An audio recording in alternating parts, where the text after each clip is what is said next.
하나님께서 우리에게 주신 말씀은 고린도전서 12장 3절에서 12절까지 말씀, 제가 봉독에 올립니다. 그러므로 내가 너희에게 알리노니 하나님의 영으로 말하는 자는 누구든지 예수를 저주할 자라 하지 아니하고 또 성령으로 아니하고는 누구든지 예수를 주시라 할 수 없느니라. 은사는 여러 가지나 성령은 같고 직임은 여러 가지나 주는 같으며 또 사역은 여러 가지나 모든 것을 모든 사람 가운데서 이루시는 하나님은 같으니 각 사람에게 성령을 나타내시면 유익하게 하려 하심이라.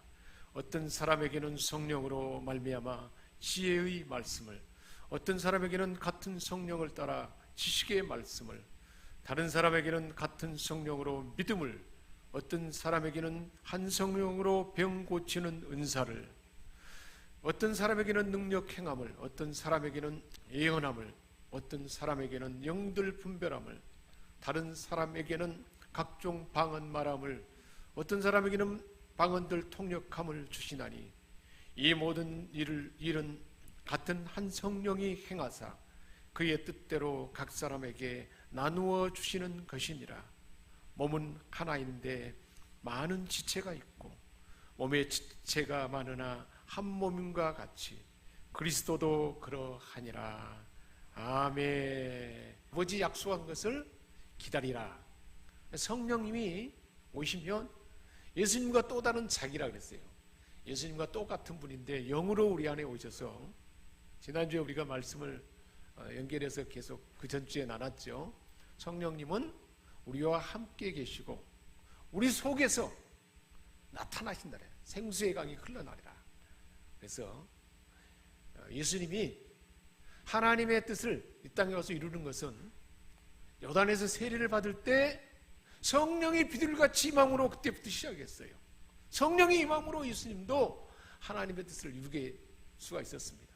그런 것처럼 우리 예수님이 저와 여러분을 예수님이 하신 일과 같은 일을 대신해서 땅 가운데 행할 수 있도록 우리에게 대행자로 삼으셨는데 그 일을 할 수 있도록 보혜사 성령님을 보내셨다고 했습니다.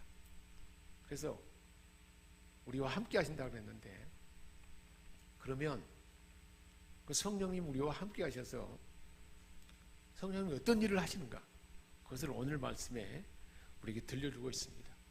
그래서 오늘은 성령 강림주일이에요. 성령님이 오셔서 우리에게 함께 하시고, 그래서 예수님이 하셨던 그 일들, 예수님이 했던 그런 일들을 그대로 우리도 대신할 수 있도록, 예수님이 성령의 임함으로 가능했던 것처럼 저와 여러분에게도 예수를 구주로 믿는 순간에 성령님이 저와 여러분 안에 함께하는 줄 믿습니다. 우리 옆 사람에게 축복합시다. 당신 안에는 성령님이 계십니다. 할렐루야. 늘 함께 계세요. 예수님이 함께 계시면 못할 일이 없었잖아요. 다 할 수 있잖아요. 그런 것처럼 성령님이 계세요. 성령님이, 우리 예수님이 보내신 성령님이 늘 우리와 함께 한단 말이에요. 언제 어디서나. 그래서 그럼 어떤 사람들에게 함께 하는가? 아무나 함께 하는 게 아니에요. 하나님이 하나님의 아들을 이 땅에 보내주셔서 예수님을 통해서 제사함받고 구원받게 해서 그로 인해서 성령이 우리 안에 오시도록 그렇게 아들을 보내셨어요. 그런데 아들을 보냈는데 영접하도록 보냈지만 유대인들은 하나님이 자기 땅에 아들을 보냈지만 영접하지 않았다 그랬어요. 자기 백성이 영접하지 않았어요. 그러나 영접하는 자, 곧 그 이름을 믿는 자들에게는 하나님의 자녀가 되는 권세를 주셨습니다. 하나님의 자녀가 되는 그 일을 할 수 있도록 예수를 믿고 영접하게 하는 분이 누구일까? 3절 하반부에 말씀하고 있어요. 누가 예수님을 영접하고 믿게 한다고 했습니까? 성령으로 아니하고는 누구든지 예수를 주님이다, 나의 구주다, 나의 구세주다, 나의 죄사함을 받게 하기 위해서 하나님의 아들을 보내신 하나님의 아들이다 라고 성령님이 아니고는 그렇게 할 수 없다는 거예요. 그러니까 누가 우리를 예수를 영접하고 믿고 하나님의 자녀가 되게 했다는 것입니까? 성령님이 그렇게 했다는 거예요. 그래서 오늘 말씀을 우리에게 들려주고 있습니다. 성령님은 우리 모든 사람이, 우리 그리스도인들이 예수를 구주로 믿게 하시는 분이에요. 그래서 내 인생의 구주, 주인, 내 인생의 모든 것을 주관하는 분, 그렇게 믿고 그렇게 예수님을 받아들이도록 하시는 분이, 고백하도록 하는 분이 성령님이라는 거예요. 아무나 그렇게 하나님의 은혜가 아니고는, 성령님이 아니고는 그런 일이 있을 수 없다는 거예요. 아무리 많은 학문을 배우고 그런 어떤 기회가 준다 할지라도 성령님이 아니고는 그렇게 할 수가 없다는 것입니다. 자, 그렇다면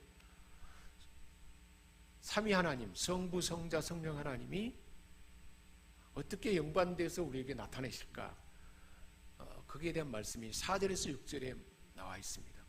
4절에 보니까 은사는 여러 가지나 성령은 같고, 그러니까 이 말씀은 뭐냐면 성부, 성자, 성령 하나님 중에 성령 하나님은 우리 각 사람에게 은사를 분배해 주는 분이다 하는 거예요. 성령님이 우리 각 사람에게 하나님이 은혜를 주시는 선물을 주는데, 그 은사는 뭐냐? 사람으로는 할 수가 없어요. 그런데 하나님의 능력으로 덧입혀서 성령의 은사를 주셔서 할 수 있게 하는데, 그 은사를 주시는 분이 성령님이라는 거예요. 우리 자력으로는 할 수 없는 일을 할 수 있도록 성령님이 은사를 주신다는 거예요. 예수님이 하셨던 일을 대신하도록 우리를 예수님 대신 보내는데, 우리 스스로 어떻게 예수님이 하신 일을 할 수 있겠습니까? 못한다는 거예요. 할 수 있도록 성령님이 은사를 주신다 라고 말씀하고 있습니다. 그리고 5절에는 뭐라고 말씀하고 있어요? 직임은 여러 가지나 수는 같으며, 이 직임은 뭐냐면 우리가 봉사하고 섬기도록 직분을 주고, 직분을 줬다는 거. 우리에게 사명을 주시는 분, 하나님의 하시고자 하는 일을 우리에게 나를 통해서 하도록 그 직임을, 사명을 주는 분은 누구라는 겁니까? 예수님이라는 거예요. 그래서 예수님이 아버지께서 나를 보는 것처럼 나도 너희를 보내노라. 우리에게 예수님을 대신해서 이 시대에 아버지가 되게 하고 엄마가 되게 하고, 그리고 교회에 직분을 주고 나에게 사명을 주신 분, 이 땅에 살아가는데 내가 이런 일을 하도록 직임을 주는 분은 예수님이라는 것이에요. 자, 그렇다면 그래서 각 교회 안에는 머리 대신 그리스도를 섬기기 위해서 다양한 직임이 있다는 거예요. 목사, 장로, 권사, 그리고 찬양팀, 교사, 그리고 여전도회, 남성교회 이런 모든 거기에서 각 직임을 그 교회가 제대로 세워지도록 선교 담당자 이런 모든 것들을 하나님께서 이 직임을 주신 분은 예수님이라는 거예요. 그래서 이 교회된 머리된 그리스도를 섬기기 위해서 봉사하는 직임을 예수님이 주신 것이고, 6절에 말씀하고 있어요. 그런데 이 사역은 여러 가지만, 그래서 우리에게 주신 직임은, 직분, 나에게 맡겨진 사명은 각 사람이 다 다르지만 모든 것을 모든 사람 가운데 이루시는 하나님은 같으니, 성자 예수님 우리 각 사람에게 이 땅에 태어나서 꼭 해야 할 사명, 직임을 줘요. 그리고 이 사명을 감당할 수 있도록 성령님은 뭘 주세요? 우리에게 은사를 주셔서 그 사명을 감당하게 하셔요. 그리고 이 맡기신 사역을 성취하게 하고 이루게 하시는 분은 하나님 아버지라는 거예요. 예수님은 우리에게 직임을 주고 사명을 주고, 성령님은 사명을 감당할 수 있는 지혜와 능력과 은사를 주시고, 이 모든 것을 다 완성하고 성취하게 하는 분은 결과적으로 하나님 아버지라는 거예요. 성부, 성자, 성령 하나님이 이런 한 분으로서 그 역할을 감당하도록 우리 안에 그렇게 작동하고 역사한다는 것입니다.